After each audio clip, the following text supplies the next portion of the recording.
اعوذ باللہ من الشیطان الرجیم بسم اللہ الرحمن الرحیم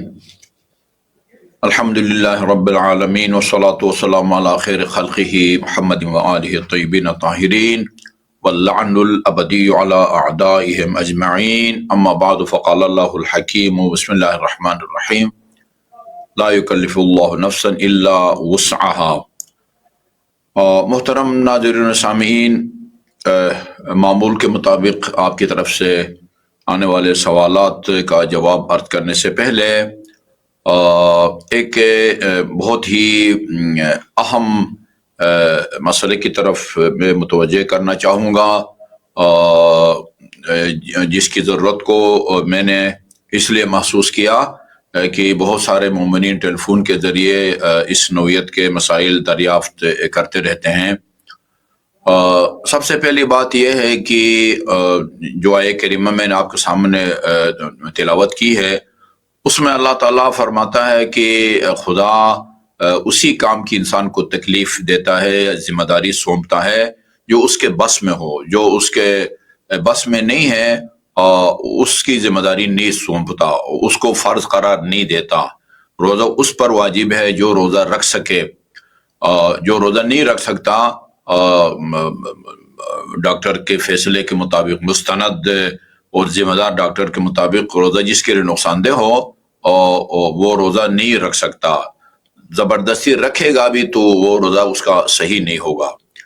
اور اسی طرح جو نماز ہے، نماز ہر حالت میں انسان پر واجب رہتی ہے، واجب ہوتی ہے۔ صرف انسان جب عقل اس کی زائل ہو جائے یا مثلا بالکل بے ہوش ہو جائے، قوموں میں وہ چلا جائے، تو اس وقت بے شک زندہ ہے لیکن وہ نماز اس پر جو ہے نا وہ فرض نہیں ہے۔ لیکن جب تک انسان جو ہے نا وہ اس کی عقل کام کرتی ہے وہ نماز کسی صورت میں بھی ساقط نہیں ہوتی، یعنی جو وہ فرض رہتا ہے اور چھوٹ نہیں ہے، یعنی اللہ تعالیٰ کی طرف سے۔ انسان جس حالت میں بھی زندگی گزار رہا ہے، جس حالت میں بھی اپنے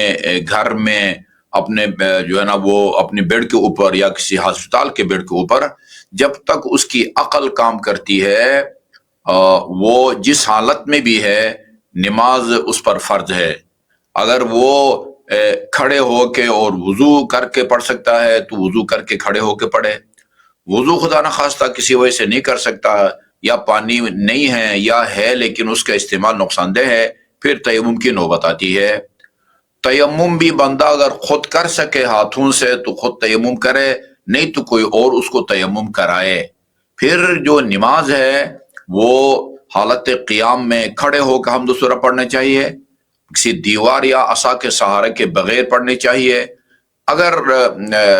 کھڑے ہو کے بغیر سہارے کے کھڑا نہیں ہو سکتا تو پھر سہارے کے ساتھ کھڑے ہو کے پڑھے۔ سہارے کے ساتھ بھی اگر کھڑا نہیں ہو سکتا پھر بیٹھ کے پڑھے۔ بیٹھ کے بھی نہیں پڑھ سکتا تو پھر دائیں کروٹ پہ لیٹ کے پڑھے، یا اگر دائیں کروٹ بھی اس کو تکلیف ہوتی ہے بائیں کروٹ پہ لیٹ کے پڑھے۔ اگر بائیں کروٹ بھی تکلیف ہوتی ہے تو پشت کے بر لیٹ کے پڑھے۔ غرض یہ کہ زندہ ہے وہ اور اس کی عقل کام کرتی ہے، جس حالت میں بھی وہ زندہ ہے، جس طرح بھی وہ بیٹھا ہوا ہے اسی طرح جو ہے نا وہ قبلہ رخ ہو کے وہ ظاہر ہے لیٹا ہوا ہے، اور وہ اگر قبلہ رخ اس کا بیڈ لگا ہوا ہے تو ٹھیک ہے، ورنہ جو ہے نا نماز کے لیے اس کا رخ موڑا بھی جا سکتا ہے قبلہ کی طرف۔ تو یہ بہت سارے ایسے جو ہے نا وہ مومنین کا مجھے پتہ چلا ہے کہ اچھا جی بس وہ ان کو فالج ہو گیا ہے اور وہ جو ہے نا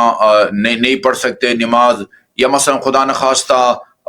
کوئی پیشاب پاخانے کی تکلیف ہے، کنٹرول نہیں کر سکتا تو پھر وہ چھوڑ دیتے ہیں۔ ایسا کسی صورت میں بھی نماز مکمل طور پر جو ہے وہ ساقط نہیں ہوتی، یعنی چھوٹ نہیں ہے۔ جس حالت میں بھی آپ زندہ ہیں، اگر عقل کام کرتی ہے تو آپ نے نماز پڑھنا ہے۔ حتیٰ اگر ایک آدمی خدا نخواستہ سمندر میں غرق ہو رہا ہے اور پانی اس کو بہا کے لے جا رہا ہے اور وہ متوجہ ہو کہ نماز کا وقت ہو گیا ہے، وہیں یعنی نیت کر لے نماز کی، پڑھ سکتا ہے تو پڑھے وہی اسی نماز کو عبادت کو اللہ تعالیٰ وہ قبول فرماتا ہے۔ اور اسی طرح جیسے میں نے اشارہ کیا ہے کہ پیشاب پاخانے کی تکلیف ہے، تو اب چونکہ وہ کنٹرول میں نہیں ہے، ہر وقت قطرے گرتے ہیں یا بڑا پیشاب، نعوذ باللہ، اللہ تعالیٰ سب کو اس طرح کی بیماریوں سے محفوظ رکھے، اور جن کو یہ شکایت ہے اللہ تعالیٰ اپنی قدرت کاملہ سے سب کو شفائے کامل اور عاجل عطا فرمائے۔ وہ آج کل ایک سہولت ہے، وہ پیمپر کی سہولت ہے، وہ باندھے، اور بے شک وہ گرتا رہے، وہ نجاست گرتی رہے، وہ پیمپر کے ساتھ جو ہے وہ نماز پڑھے۔ اگر وہ فرض کیجئے نماز ظہر سے لے کر مغرب تک یہ جو چند گھنٹے ہیں، اس میں اس کو اگر اتنی مہلت ملتی ہے کہ وہ جو ہے نا وہ لوکل جو نجس جگہ ہے اس کو پاک کر کے نماز پڑھ سکتا ہے، تو اس وقت کا انتظار کرے۔ اور اگر بالکل فرصت نہیں ملتی تو اسی حالت میں بے شک نجاست لگی ہوئی ہو، نماز پڑھے، اس کی نماز صحیح ہے اور اللہ تعالیٰ انشاءاللہ قبول بھی فرمائے گا۔ تو یہ کوئی جواز نہیں بنتا کہ فلان بیمار ہے، بیڈ پہ ہے، اچھا جی وہ فالج ہے، ہاتھ پاؤں نہیں ہلا سکتا ہے۔ اگر ہاتھ پاؤں نہیں ہلا سکتا تو کوئی اور اس کو جو ہے نا وہ تیمم کرائے، اور جو ہے نا وہ اگر اشارہ کر سکتا ہے تو سر کا اشارہ کرے رکوع سجود کے لیے، نہیں کر سکتا تو پھر کم از کم جو ہے نا وہ آنکھوں کا اشارہ کرے۔ یہ مراحل ہیں، درجات ہیں نماز کے، لیکن جب تک انسان کی عقل کام کرتی ہے زندگی کے ساتھ ساتھ، اس وقت تک جس حالت میں بھی نماز پڑھ سکتا ہے وہی اس کی شرعی ذمہ داری ہے، چھوٹ کسی صورت میں بھی نہیں ہے۔ امید ہے اس سے جو ہے نا وہ بہت سارے مومنین اس عبادت کی اہمیت اور اس کی حساسیت بلکہ عظمت کی طرف متوجہ